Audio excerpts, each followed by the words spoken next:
How do you know when you're burned out? Here are the top 5 signs you have reached your limit. Number 1, dreading the task or the thing that you're faced with.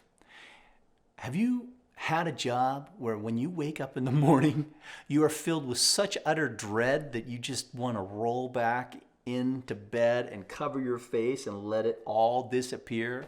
Or come Sunday night and you got to go back to work on Monday, you're just like all of Sunday's ruined at the thought of, oh, I got to go back. You might be suffering from burnout. Number 2, a lack of excitement or inspiration. When you're totally burned out at work or the thing that you're doing, it will slip into all aspects of your life. You'll lose your interest in all kinds of things. You'll have no inspiration. It's like living in the gray. There's a movie called Joe versus the Volcano with Tom Hanks. And in this, it's a gray, dark movie, and he finds out from the medical doctor that he has a brain tumor and he's gonna die, and he's just like, bleh, and his work, he punches in, it's this horrible job. It epitomized for me this idea of burnout. This guy had no excitement for life, he had no inspiration in what to do anymore, and he was just living to breathe. It's not enough. If that's what you're feeling, consider your burnout. Number 3, low energy. This is what happens, right? When we're not inspired, when we're not doing things we love, when we're overtaxed and doing something we hate all the time, you are going to want to sleep all the time. You'll have no energy to do the things that are fun. You're just going to feel like you're dragging, which moves us to number 4, a slip in performance.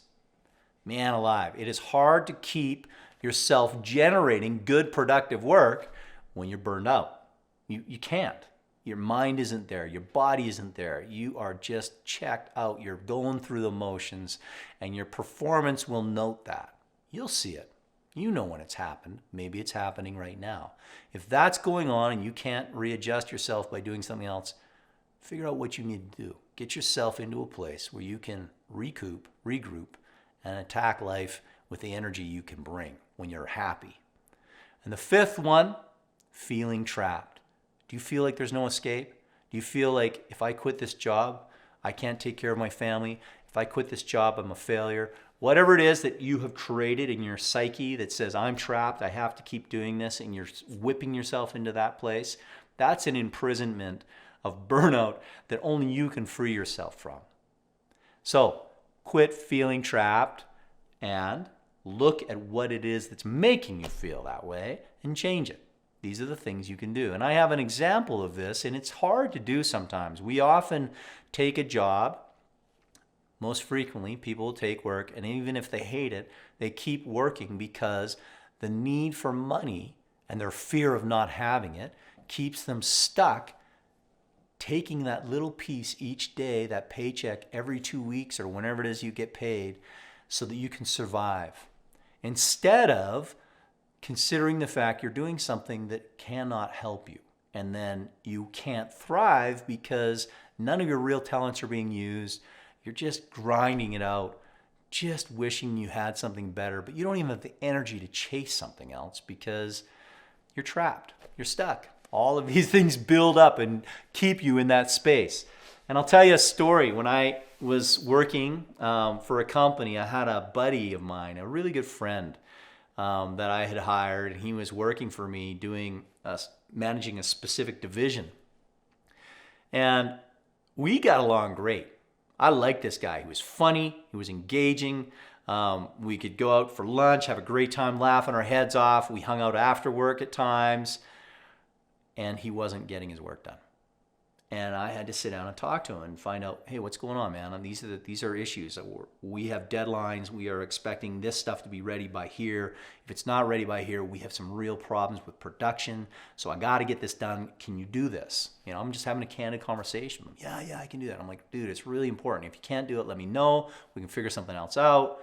No, I'm good. I like it. He liked the idea of where we worked. He didn't like his actual work.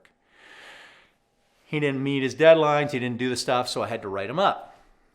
By the 3rd time I wrote him up, I sat down with him and I said, dude, or the 2nd time I wrote him up, I said, if I have to write you up for the same stuff again, I'm probably going to have to let you go, man, because You're not doing stuff you like. And if you don't like this stuff, that's fine. Let me know. Or if this is too difficult or something outside your, let me know. We'll work it around. But he didn't like any of it. He just liked the company. He didn't like his job.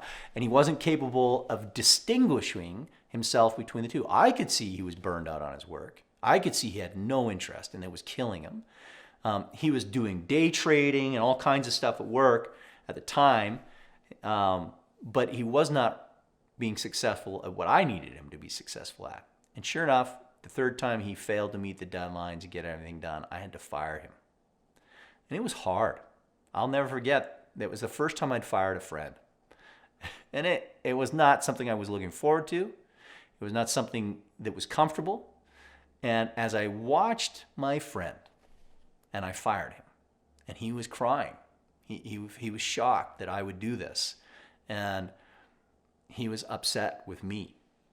And I was upset with me. But I had to do it because I could see he was not going to quit. And he was done. I could see it from his performance. I could see it from his general affect. He had been so excitable and happy all the time. And now, like, we'd go out for lunch and he's just kind of, the grind of everything he had to do was always weighing on him. The fact that he was failing at it was weighing on him. It just made him miserable. 3 months after I had fired him, I got a call. James, it's your buddy. How you doing? I was like, good, man. Good to hear from you. What are you up to? Oh, I'm day trading now. I'm with some traders. I'm making tons of money. I love what I'm doing. I am so glad you let me go. What I do, I love. I wouldn't trade it for the world. Ah, man, that made me feel happy. Here's my buddy. He left me in the dumps, just feeling down and blue, wondering how he's going to survive. He got a job that made him way more money. He was good at it. And he was on fire again. He'd pulled himself out of the doldrums. He was no longer living in the gray. And that made me so happy to know that he had gotten there. Now, I wish that he'd have recognized it himself and not made me fire him. But we don't always recognize that in ourselves. But if you have some of these 5 attributes and they're pervasive and they're increasing, get on top of it. Stop it. It will not only affect your life at work, it'll affect your life at home, it'll affect your life with your friends, it'll affect your hobbies. It's like depression. You got to stop it. Find the thing you love, go after it. It will improve your life, it'll make you better, and it'll bring you more of everything.